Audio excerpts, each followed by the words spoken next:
Hey, welcome to the DBB channel. Today I have a Metalgarurumon deck profile for you guys, and with me I do have the handsome pilot Joven with me today. Now, he did actually top with this deck actually in the first week of BT9, so that's a very interesting, I would say, achievement because it is the most unexpected deck then. So now, thank you Joven for actually joining with me today to actually go through your list.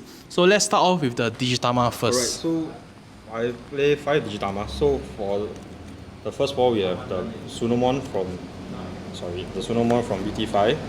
Okay. This gives you plus 1k if you are Garuru or Omegamon, which I'll explain later why this 1k is kind of important in the deck. Okay. And for the last one is this Chibi-V, which also gives you 1k. You have 8 or more cards in your hand. Okay. So basically, most people would be asking why you don't play Upamon, but this deck you don't really lack draws. You really lack power more. Right. Yeah, that's true. So, okay, let's move on with the rookies then. Okay, so for the rookies, I play 4 Gabumons from the All-4 starter deck, the one which gives you plus 1k DP for when you have 8 or more cards in hand. Essentially the same as the rookies, you just want that 1k power spike. It will help in the deck. The next rookies I'm playing is 4 of the PT5 Gabumon, the Searchers. The Searcher Gabumon, because searching is always good. And what's a Gabumon X? Garuru X deck without Gabumon X. Okay, this guy is really putting the shine here. Full AAs and all. Okay, but is that all for your rookies? Yeah, that's all for my rookies. I play the standard 12, 10, 8. Right, I would say the standard ratio. Standard Can ratio. Can I ask why these Gabumons over, like, because there's a lot of Gabumons out there, I'm very sure. Okay. Especially the one that can actually give you a draw one. Okay, right. so the on-play draw one Gabumon, I would feel is better if your deck runs Tamers like Nokia, where you can abuse the hard drop for one draw. But whereas I don't play Nokia in my deck, as you will see for my Tamers later, so I feel that playing a Digimon for 3 cost to draw one is actually not that valuable. And if you don't hard drop it, you avoid it in your hatching area, it's kind of dumb, I feel. Okay, so basically the best rookie to evolve is definitely the one you introduced just now, the plus 1k DP. Plus 1k, then the rest are just really just helping you to search for more pieces. Yeah. So the ideal situation is to evolve this in hatching, and then you push out, you evolve into your Gabu-X for the extra draw one and search. Okay, Ken. So let's move on to the level 4s. Okay, so for the level 4s, first I play 2 copies of BT5 Garurumon. So this is the Garurumon that gives you memory plus 1 if you have Gabumon and Source, which is always good because a cheap Evo is always good. And it also has the plus 1k power spike, which is important. Next I play 4 of the promo Garuru. So for the promo Garuru is good in the sense that it is 4 cost to hard drop, so in case if you are breaking without your rookies, dropping this actually doesn't hurt. And the ESS is the one that is broken, where if you have Garuru in name, you can just, when attacking, draw one, and it's not once per turn. So when you can restand, you can abuse this effect. Okay, nice. And the last 4 level 4s is the Garuru X.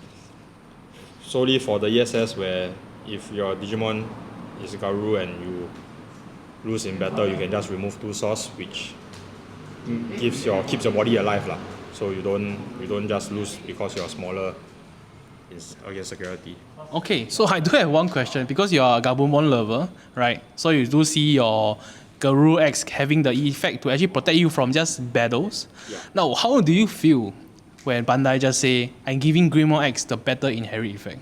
I would say the Greymon X inherit is good, but it loses to battle, where in the sense that if it's my turn and I see a Wargrey on the board and his DP is the same as mine, I can just swing against his Wargrey and just remove 2 source and I don't die. Okay, so it has a better trading potential as compared to War Greymon X, whereby it's just invulnerable to options and all. Effect, yeah. Okay, can. So let's move on to the level 5 then.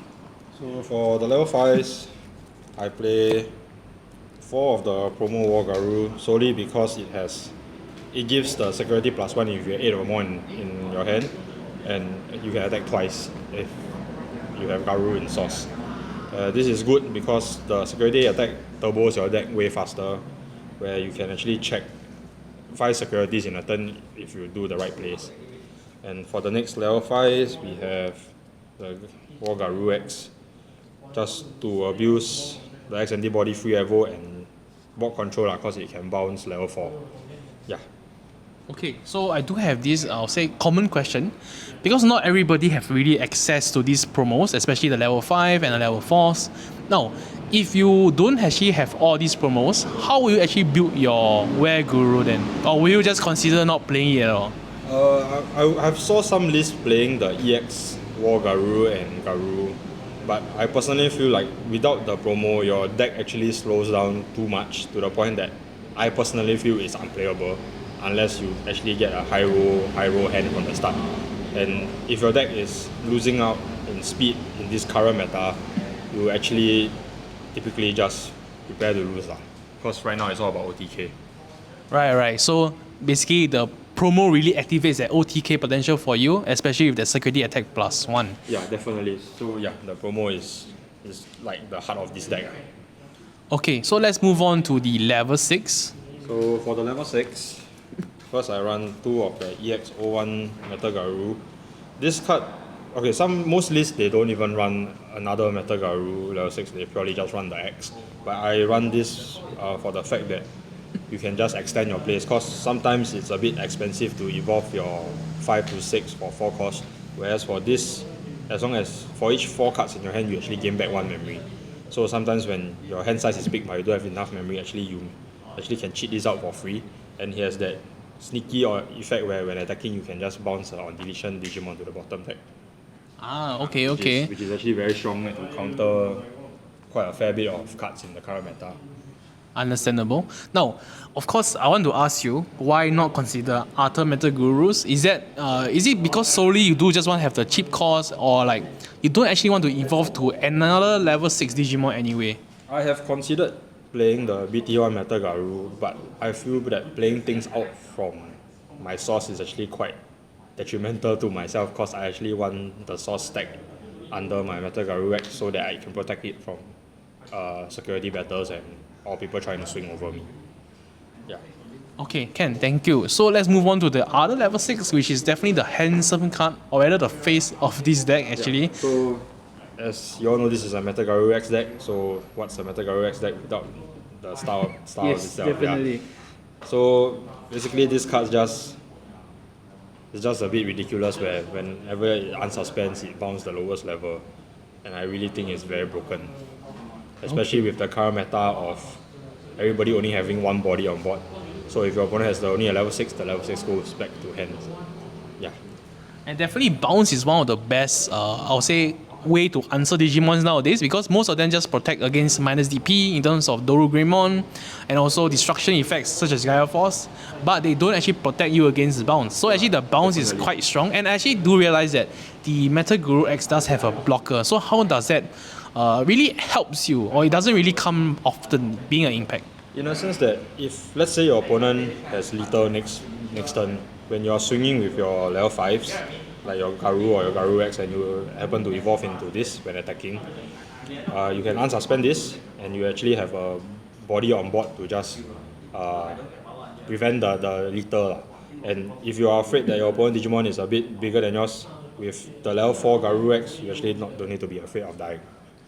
So actually just absorbs 1 attack no matter what. So that's very nice. So okay, I think that's a wrap for the level 6. So let's move on to the, I'll say level 7, right? Definitely. So for level 7s, I'm only running 2 copies of Blitz Omegamon. This is purely for the fact that if, let's say, you couldn't end your game with the Metalgaru X, at least, and you're still your turn, at least you have something to evo on to end the game, because it has the when evo unsuspend and Blitz, which is this is purely just a finisher. Okay, Ken. So it's basically just going for the finisher, and that's why you actually don't consider playing the other Omimons out there, because you don't really want to drag out the game as much as possible in this OTK meta. Definitely. So, because unlike Wargrey X, where they run Omega X, because they have the luxury of actually delaying the game. Right. Garuru normally just wants to end fast. Okay. If not, you'll probably just lose to decks like Alphamon.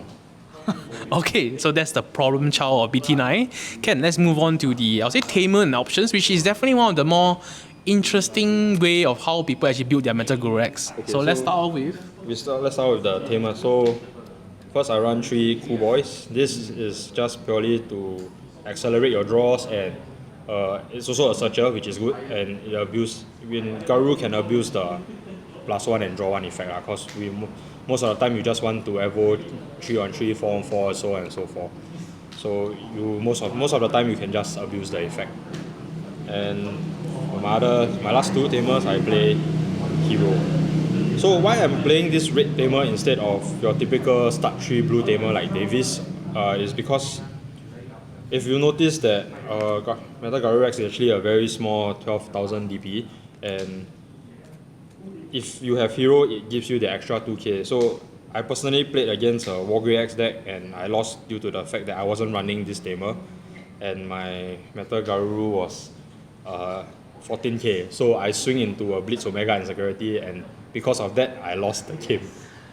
Okay, that must definitely feel very bad because you might have like an Omimon X to actually follow up with, and that's that was the only reason I lost, cause my DP was just lower. The same or lower. If my DP was just even 1k higher, I would have won the game. So I must have imagined you don't even have the Guru X there because it's supposed to protect you, but games like that. I was bricking, then I decided if I waited any longer, I would have lost the game. So I just went to the 6 immediately. But they show you the fate and okay, can. Okay, so that's all for my Tamers. Right. So now we move on to the options. Right? Yeah.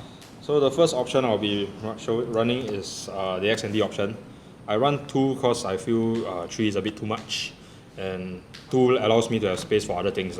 This option is a bit straightforward. From security, when it comes out, you gain 1 memory and it goes to your hand, and it helps Garuru with the when attacking evo effect, because most of your Digimon has the unsuspend effect when evo, so you can just swing unsuspend, swing unsuspend. Okay. Yeah. Can. Let's move on to the others. The next option I'm running is 2 Delicate Plans. This is solely on the fact to counter decks with heavy options like Blue Star, Yellow Hybrid, and even Mastemon. So when I was playing against Mastemon, I felt like I didn't dare to swing to the security because I knew I would have been Chaos Degrader or Wyvern's Breath, and then there goes my Digimon. Because unlike Wargrey, I don't have the protection to instruction from card effects. I only have protection from battle, so this is where I get the Greymon X effect into my deck. Okay, that's fair. Then next, I'm running 1 copy of Ice War.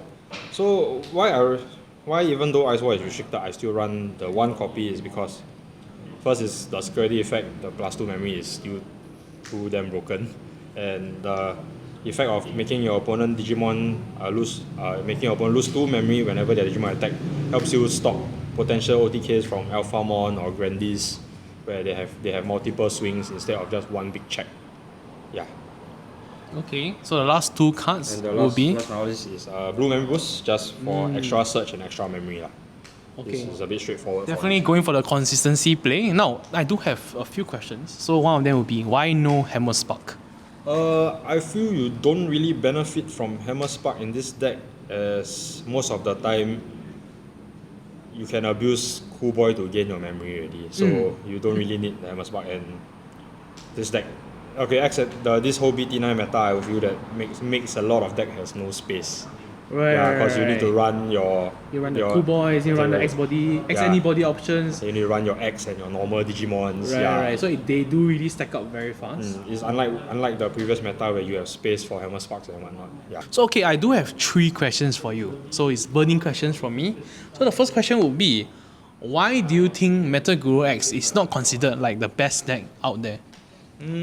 I would feel it's because this deck is one thing, it's very piece reliant. So if let's say like what I explained, I lost to security because I don't have my level 4 or because my DP is not high enough, then it lost me the whole game. So essentially without your level 4 Garuru your Metalgarurumon is actually very vulnerable. And basically right now the current meta, people just favor Alphamon. Alphamon is just a fan favorite. And let's not forget that it does have a lot of pieces searches, so definitely. it makes it very consistent. And I think maybe because most people don't have access to the promo Garu and War Garu. Okay, that's a fair point. Yeah, so that's why not a lot of people are playing this deck, because without those cards, most people I think would agree with me that the deck is actually very slow, very bad. Okay. So, on to my next question. Now, my next question would be, what do you think is your worst matchup for this deck? Actually, yellow hybrid.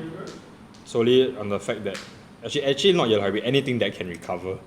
Because you wouldn't want to swing into security. Let's say if you don't have delicate plan to play and you swing into security, maybe you already had your OTK in mind already. You're already ready to go for the game.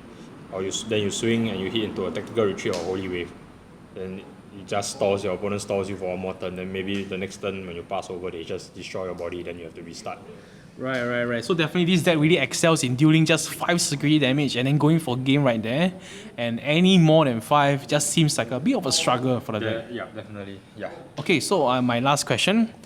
What do you think of the meta currently? The current meta is really very OTK heavy, and to some people it might seem a bit boring, but actually I also feel it's a bit boring. So Don't worry. I think most people agree with you on that.